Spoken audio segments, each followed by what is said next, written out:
فائقہ کو دیکھا تو اس کے چہرے پر کچھ ایسی بات رقم تھی جسے دیکھ کر لگتا تھا کہ اس کے ساتھ بدکاری کی گئی ہے۔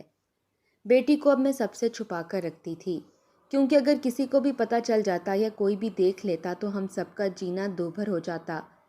میں نے بہو سے بھی کہا تھا کہ یہ بات شوہر کو نہ بتائے، جلدی اس کا کوئی نہ کوئی حل نکالتے ہیں، کیونکہ اس طرح تو گزارا نہیں ہے۔ میری بہو میری بات سمجھ چکی تھی۔ اس نے مجھ سے وعدہ کیا کہ میں بات کسی سے نہیں کروں گی۔ مجھے اپنی بچی کے لیے ہر وقت ڈر سا لگا رہتا تھا۔ ایک دن میں نے اپنی بیٹی کو اسٹور روم میں سلا دیا اور خود اس کے کمرے میں سو گئی، تاکہ پتہ تو چلے کہ کمرے میں کون آتا جاتا ہے، یا پھر کسی نے باہر سے ہی۔ مجھے اس کے بستر پر پڑے کچھ ہی وقت گزرا تھا کہ قدموں کی آہٹ سن کر میں چونک گئی، کیونکہ میری بیٹی کے ساتھ بدکاری کرنے والا کوئی اور نہیں بلکہ… میرا نام فوزیہ ہے۔ میری عمر 22 سال تھی جب میں بیاہ کر سسرال آ گئی تھی۔ میری 2 اولادیں تھیں۔ پہلی اولاد تو اللہ نے شادی کے فوراً بعد دے دی، جو کہ لڑکا تھا، مگر مجھے بیٹی کا بہت شوق تھا۔ شوہر کئی بار مجھے بول چکے تھے کہ یہ تو اللہ کی دین ہے، تم پریشان کیوں ہوتی ہو؟ اگر ہمارے نصیب میں بیٹی کا پیار ہوا تو بیٹی مل جائے گی، ورنہ جو اللہ کو منظور۔ تم ہر وقت روتی نہ رہا کرو، ہر کام میں کوئی نہ کوئی مصلحت چھپی ہوتی ہے، ہو سکتا ہے اس میں کوئی بہتری ہو۔ رب کے فیصلوں پر یقین رکھنا سیکھو۔ میں جب بھی کبھی بیٹی کا نام لیتی تو شوہر اس طرح مجھے سمجھاتے تھے۔ میں نے دوسری اولاد کے لیے بہت منتیں مرادیں مانگی تھیں۔ اللہ نے میری مراد سن لی تھی اور میں حاملہ ہو گئی۔ اس وقت میرا بیٹا 15 سال کا تھا۔ پہلی اولاد کا اتنا بڑے ہو کر دوسری اولاد کی خوشخبری سننا بڑا معیوب تھا، مگر میں خوش تھی۔ ابھی میرا دوسرا ہی ماہ تھا کہ گھر میں آگ لگ گئی، تو کبھی میرے شوہر کا ایکسیڈنٹ ہو گیا۔ اس طرح پورے 9 ماہ کوئی نہ کوئی انہونی ہوتی رہتی تھی۔ اسلام میں بدشگنی وغیرہ حرام ہے، مگر اسلام کو ماننے والوں نے میرے ہونے والے بچے کو بہت سے غلط ناموں سے نوازنا شروع کر دیا۔ مجھے اللہ پر یقین تھا کہ یہ تو سب نصیب کا کھیل ہے، ورنہ اس طرح کچھ نہیں ہوتا، نہ ہی کوئی بچہ یا انسان بدشگن ہوتا ہے۔ چونکہ گاؤں کے لوگوں میں وہی پرانی رسم و رواج اور سوچ پائی جاتی ہے، اس لیے ان کو یہی سب کچھ لگتا تھا۔ میرے 9 ماہ مکمل ہو چکے تھے۔ ڈیلیوری کا وقت قریب تھا۔ ڈاکٹر نے میرے شوہر کو حوصلہ دیا اور آپریشن تھیٹر میں آ گئے۔ وہ وقت میرے شوہر پر قیامت جیسا تھا۔ اللہ نے ہماری دعائیں سن لی تھیں اور چاند جیسی بیٹی سے میری گود ہری ہو گئی۔ جب مجھے ہوش آیا اور شوہر نے یہ خبر سنائی تو میرے پاؤں زمین پر نہیں ٹک رہے تھے۔ میں بہت خوش تھی کہ اللہ نے مجھے بیٹی جیسی نعمت سے نوازا ہے۔ میری منتیں اور مرادیں پوری ہو گئی ہیں۔ میں چھلا کاٹنے کے بعد پہلے اپنے شوہر کے پاس گئی اور کہا کہ مجھے بیٹی کی منتیں اتارنی ہیں۔ انہوں نے کہا کہ یہ سب نہیں ہوتا، دینے والا اللہ ہے، پھر کیوں ان کے علاوہ کہیں اور جا کر شکر کریں، جبکہ شکر کے لائق بس وہی ذات ہے۔ تم تو شرک کر رہی ہو۔ یہ بات سن کے میں نے اپنا سینہ پیٹ لیا اور کہا اللہ مجھے معاف کرے، میں شرک نہیں کر رہی۔ میں جانتی ہوں دینے والی ذات اللہ کی ہے۔ اللہ نے وسیلے بنائے ہیں، ان کا واسطہ دے کر جب ہم دعا مانگتے ہیں تو اسے اپنے نیک بندوں کے صدقے سے پوری کرنی ہوتی ہے۔ باقی آپ کی بات بجا ہے، بے شک اس ذات کے علاوہ کسی کا شکر ادا نہیں کیا جا سکتا، وہی دینے اور لینے والا ہے۔ جانتے تھے کہ میں ان سے نہیں جیت سکتی۔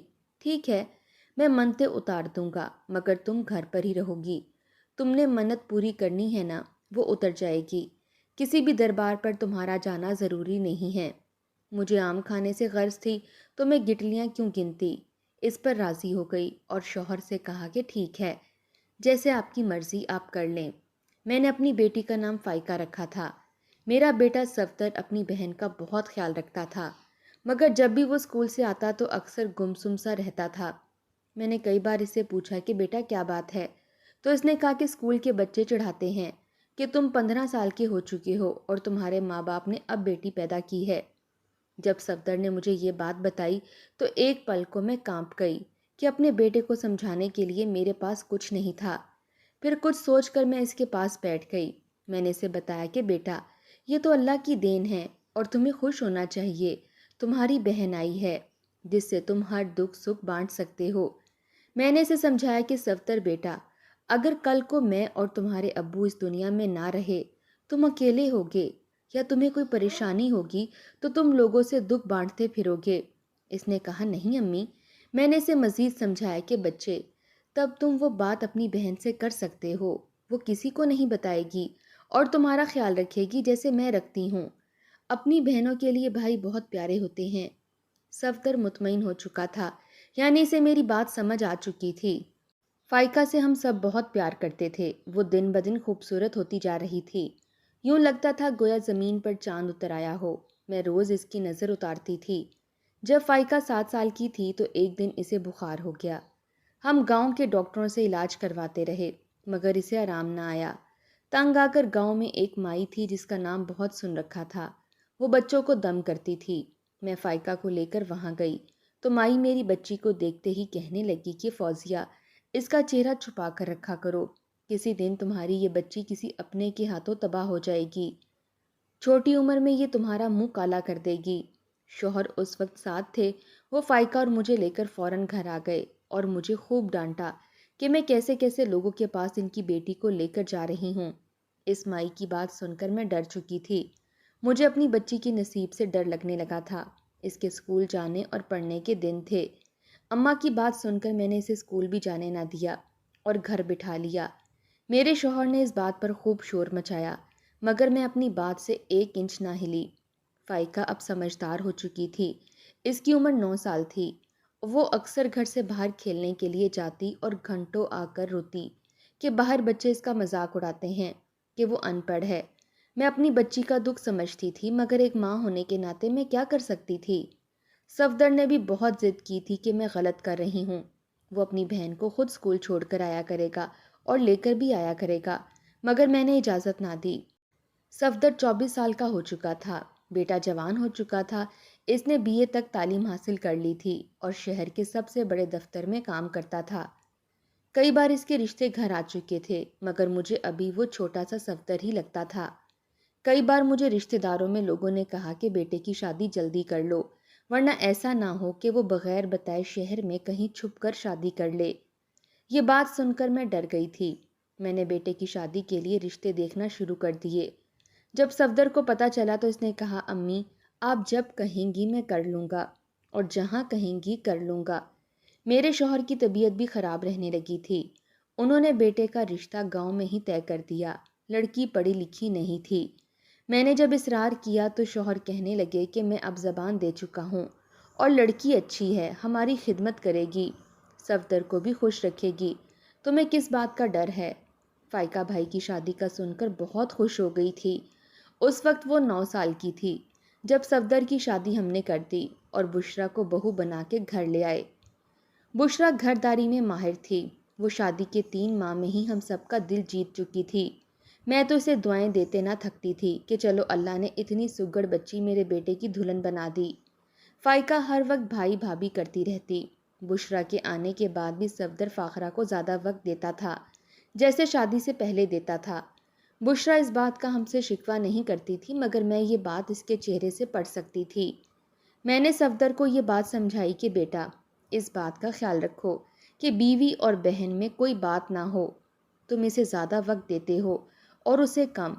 بیٹے کی شادی کو 7 ماہ ہو چکے تھے مگر میں نے نوٹ کیا تھا جیسے میری بہو کا اپنے میکے آنے جانا بہت ہے، وہ ہر ہفتے میں 2-3 بار میکے کا چکر لگا کر آتی ہے، جو بات مجھے بالکل پسند نہیں تھی۔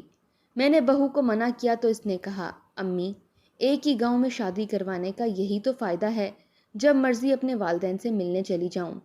اس کی بات سن کر میں حیران رہ گئی تھی۔ بہو کی بات مجھے اب ایک آنکھ نہ بھاتی تھی، مجھے ایسا لگتا تھا جیسے میں کچھ زیادہ ہی سوچ رہی ہوں۔ ایک دن محلے میں کسی کے گھر محفل تھی تو میں وہاں چلی گئی۔ وہاں مجھے ایک عورت نے کہا کہ فوزیہ تمہاری بہو بشرا وڈیروں کے گھر کیوں جاتی ہے؟ تم جانتی نہیں ہو وہ لوگ کتنے خطرناک ہیں، پورے گاؤں میں ان کی دہشت ہے، تم اسے منع کیوں نہیں کرتی؟ یہ بات سن کر میں ڈر گئی تھی کیونکہ بہو نے تو کبھی وڈیروں کے گھر جانے کا ذکر مجھ سے کیا ہی نہیں تھا۔ گھر آ کر میں یہ بات سوچتی رہی مگر مجھے کوئی جواب نہ ملا۔ فائقہ بھی ان دنوں چپ چپ سی رہنے لگی تھی، اس کی رنگت پیلی پڑنے لگی تھی۔ میں بچی کو دیکھ کر پریشان تھی اور ڈاکٹر کے پاس لے جانا چاہا تو بہو نے روک دیا کہ ویسے ہی غذا کی کمی ہے، 7-8 دن خالص غذا اپنی نند کو کھلاؤں گی تو دیکھنا امی کیسے ٹھیک ہوتی ہے۔ میں اس کی بات سن کر مطمئن ہو گئی تھی۔ آخر کو بہو پچھلے 7 دن سے طاقت کی غذا کھلا رہی تھی، مگر وہ تھی کہ دن بدن سوکھ کر کانٹا بنتی جا رہی تھی۔ میری بہو مجھ سے پوچھ کر اسے اپنے گھر لے گئی کہ امی اس کا وہاں دل بہل جائے گا۔ بچی کو اجازت دے دی کہ چلو لے جاؤ۔ فائقہ تو چاند کا ٹکڑا تھی، مگر اب اس کو دیکھ کر کوئی نہیں کہہ سکتا تھا کہ یہ پہلے والی فائقہ ہے۔ دن گزرے جا رہے تھے اور اس کی طبیعت میں کوئی فرق نہیں آیا۔ میں نے کئی بار شوہر سے بات کی تو وہ کہنے لگے کہ شہر لے چلتے ہیں۔ صفدر جس دن گھر آتا ہے، صفدر اب ہفتے 10 دن کے بعد گھر آنے لگا تھا۔ دفتر میں شاید کام بڑھ چکا تھا۔ فائقہ کا جنم دن تھا، وہ پورے 10 سال کی ہونے والی تھی۔ اس کے جنم دن میں 1.5 ماہ رہ گیا تھا۔ میں اور میرے شوہر بہت زیادہ خوش تھے، مگر فائقہ پہلے کی طرح اپنے جنم دن کا سن کر خوش نہیں ہوئی تھی۔ وہ ہر وقت ایک ہی سمت میں گھورتی رہتی تھی، کوئی بھی بات کرے تو غائب دماغی سے کام لیتی تھی۔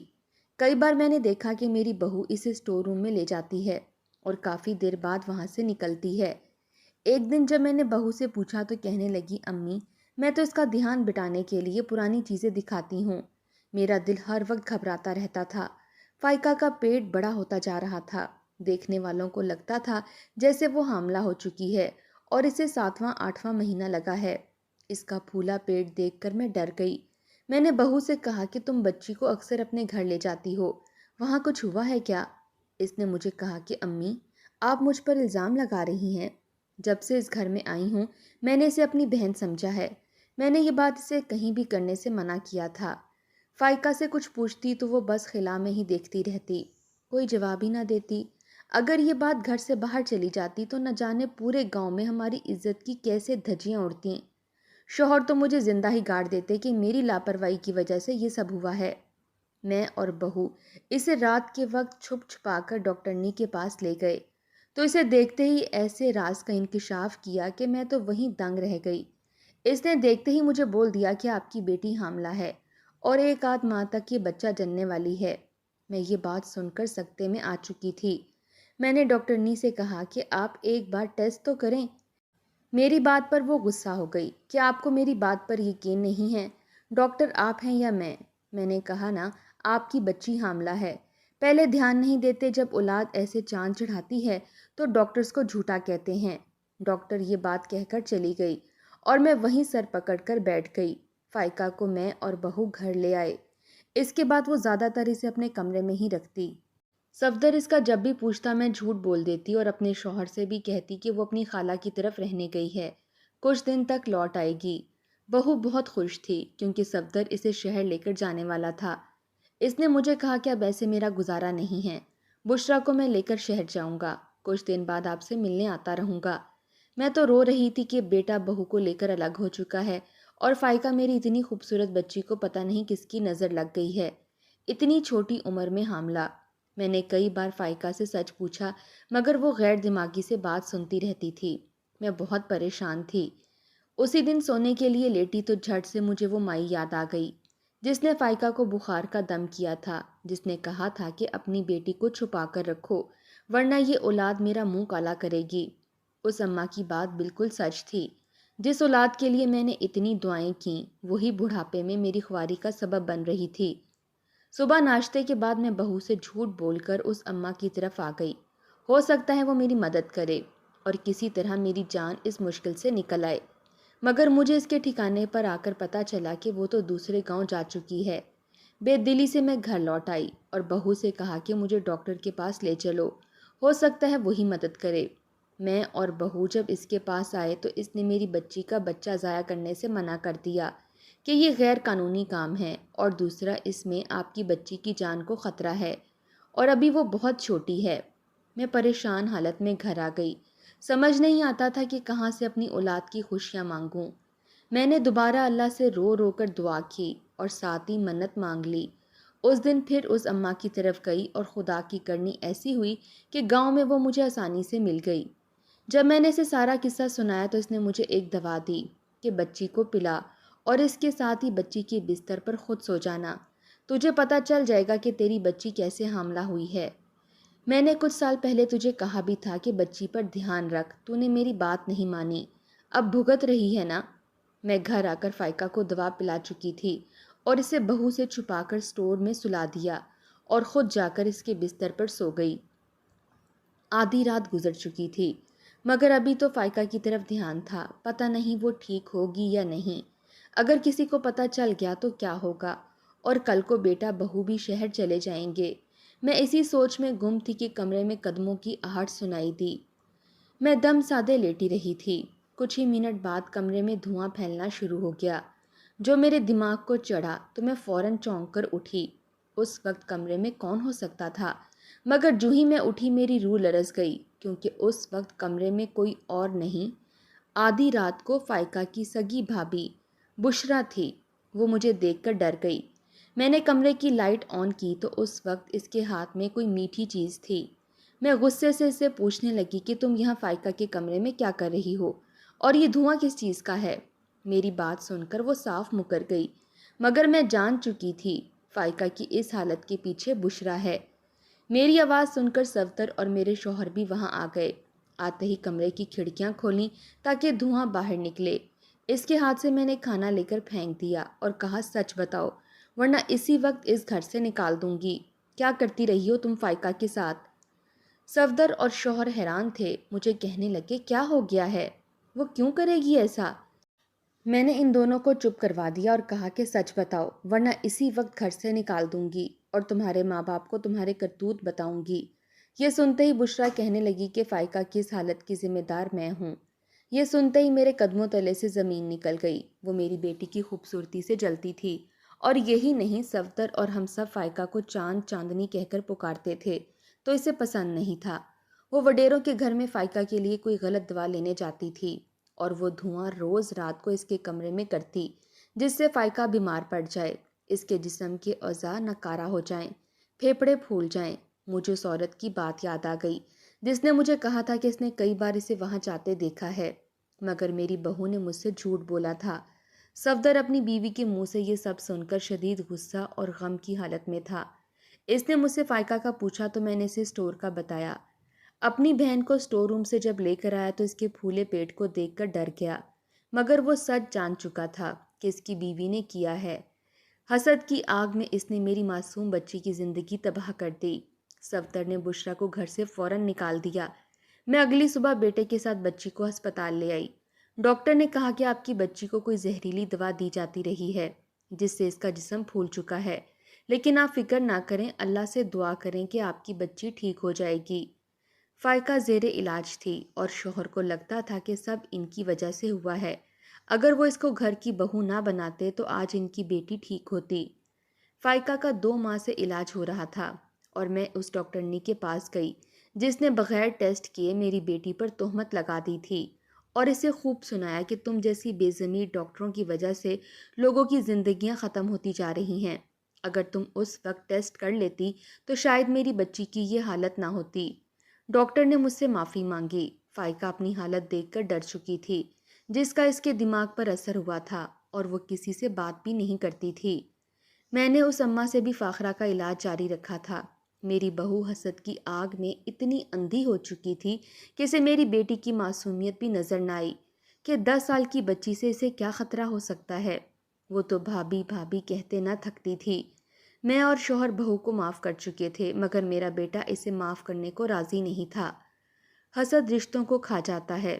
ہر انسان کو وہی ملتا ہے جس کی وہ کوشش کرتا ہے، اور محبت تو کمانی پڑتی ہے یا پھر نصیب کی بات ہوتی ہے۔ اسی طرح حسد اور بدلے سے ہم کبھی بھی کسی کا دل نہیں جیت سکتے، بلکہ دلوں سے اتر جاتے ہیں، جیسے میری بہو اتر گئی تھی۔ اس کی غلطی کو ہم نے معاف تو کر دیا تھا کیونکہ وہ میرے بیٹے کے بچے کی ماں بن چکی تھی، مگر دلوں میں آئی خالش کو کوئی بھی ختم نہیں کر سکتا۔ اس لیے کبھی بھی کسی کا گھر برباد کر کے اس پر اپنے گھر کی بنیاد نہ رکھیں۔